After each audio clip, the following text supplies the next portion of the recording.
let's have a look at another model, which is concept-driven model.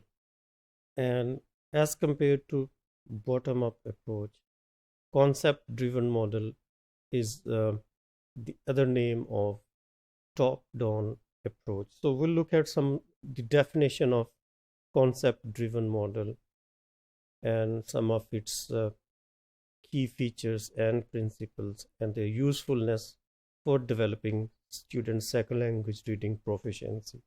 So concept-driven model is also called inside-out model, whole-to-part model, or top-down model.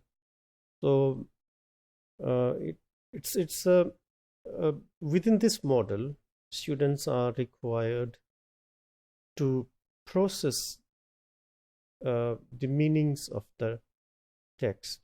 In other words, they apply their minds in order to derive the meaning of the text, or in order to bring meaning to the text. In other words, in data-driven model, the meanings are derived from the text, and within this model, students bring meaning to the text because students are seen as humans, as having they are not seen as empty slates or empty vessels.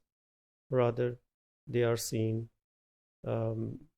individuals who have something in mind about the text, and it's important to activate their prior knowledge about particular text.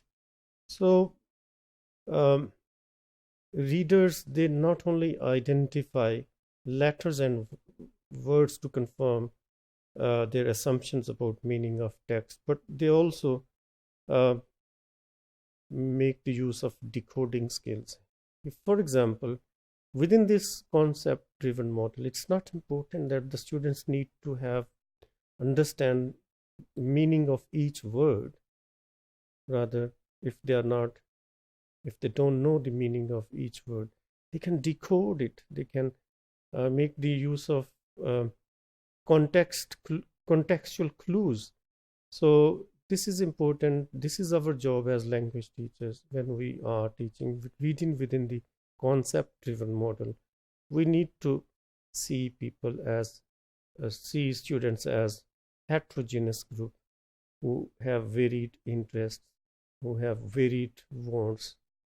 Okay, so overall meaning is actually not only brought to the text, but also they are not actually derived, unlike the data-driven model. They are not derived from the text. So this model emphasizes on what readers bring to the text. What are their experiences about approaching a particular text? So within this model, as I've said before, it's our job as language teachers to activate the schema of the students, their prior knowledge, their prior vocabulary. So, and not to see the students as empty vessels. So the reading is largely seen as driven by meaning. So students actually proceed from whole to the part, and within data-driven model, they proceed from part to the whole, which is called vice versa. So let's look at some of the features of concept-driven model, which are comprehending the text, even though some words are not familiar. So the main emphasis is just to make the meaning of the text. There might be some difficult words which the students don't know, but the emphasis is on just to comprehend the text, the main message. And the second feature is to make use of grammatical features which may not be familiar. And the third feature is reading for meaning as primary objective. In data-driven model, as we have seen, the primary objective is just to know the words, just to know the letters on the text, And the third principle is teaching of sentences, not words.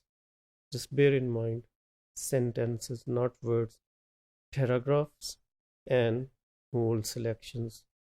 So this is how is as compared to data-driven model, concept-driven model lays emphasis on developing students' concepts about enhancing students' concepts about a particular text. It's important that this model sees students as heterogeneous people who have varied needs, who have varied interests, varied aptitudes, and varied wants and strengths or weaknesses. So this concept-driven models actually see reading as top-down approach, which they approach the text from sentences, not words, from paragraphs, and to the whole part.